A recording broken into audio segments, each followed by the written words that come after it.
नमस्कार, AGCNN news पर आपका स्वागत है। मैं हूं वनीसा राणा। प्रस्तुत है आज का मुख्य समाचार। हिंदी विश्वविद्यालय बचाओ अभियान तीसरा दिन, प्रयागराज पहुंची माटी अर्पण न्याय यात्रा। हिंदी विश्वविद्यालय बचाओ अभियान माटी अर्पण न्याय यात्रा के तीसरे दिन इलाहाबाद विश्वविद्यालय में शहीद श्री लाल पद्मधर को श्रद्धा सुमन पुष्प अर्पित किए गए। 17 अक्टूबर को दलित विचारक महात्मा गांधी अंतर्राष्ट्रीय हिंदी विश्वविद्यालय के जनसंचार विभाग के सहआचार्य डॉक्टर धर्वेश कठेरिया हिंदी विश्वविद्यालय बचाओ अभियान माटी अर्पण न्याय पदयात्रा के तहत प्रयागराज पहुँचे। यहाँ उन्होंने शहीद श्री लाल पद्मधर को श्रद्धा सुमन पुष्प अर्पित किए। इससे पहले चंद्रशेखर आजाद पार्क में माटी अर्पण न्याय यात्रा के नेतृत्वकर्ता डॉक्टर धर्वेश कठेरिया ने स्वतंत्रता सेनानी चंद्रशेखर आजाद की प्रतिमा पर पुष्प अर्पित करते हुए उनको प्रणाम किया। वहीं डॉक्टर नरेंद्र दिवाकर, डॉक्टर विजय कनौजिया, जाबिर और शैलेंद्र ने डॉक्टर कठेरिया को संविधान की पुस्तक भेंट कर यात्रा को समर्थन दिया। चंद्रशेखर आजाद पार्क में स्थित संग्रहालय के सहायक वामन वानखेड़े से शिष्टाचार भेंट हुई।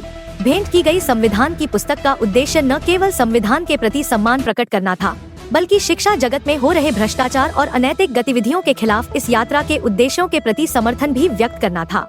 उन्होंने कहा कि यह पुस्तक हमारे संविधान की मूलभूत शिक्षाओं और उसके प्रति वचनबद्धता का प्रतीक है और इस यात्रा के माध्यम से इसे समाज में पुनः स्थापित करने की आवश्यकता है।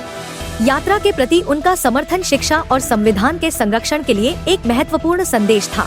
साथ ही यह संदेश दिया गया कि संविधान की रक्षा केवल कानूनी ढांचे में ही नहीं, बल्कि शिक्षा संस्थानों में भी होनी चाहिए। यात्रा के दौरान इन विचारों ने लोगों के बीच जागरूकता बढ़ाने में मदद की और संविधान की मर्यादा को बरकरार रखने के लिए सहयोग करने का आग्रह किया। बताते चले कि देश के शिक्षा संस्थानों में हो रहे भ्रष्टाचार और अराजकता के खिलाफ डॉक्टर कठेरिया की पदयात्रा जारी है। यात्रा संविधान और शिक्षा नीति की रक्षा के लिए और समाज को जागरूक करने के उद्देश्य से हो रही है। 17 अक्टूबर को पदयात्रा का तीसरा दिन है। बापू की तपोभूमि से बापू कुटी में सत्य की माटी को स्मरण करते हुए यात्रा का कारवां वर्धा, नागपुर, जबलपुर, रीवा होते हुए प्रयागराज पहुंचा है। भ्रष्टाचार के खिलाफ माटी अर्पण न्याय यात्रा आगे अयोध्या, लखनऊ और मथुरा से होते हुए नई दिल्ली पहुंचेगी।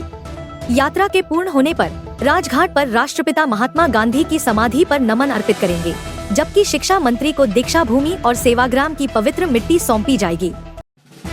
आज के लिए बस इतना ही। मुझे दीजिए इजाजत। नमस्कार।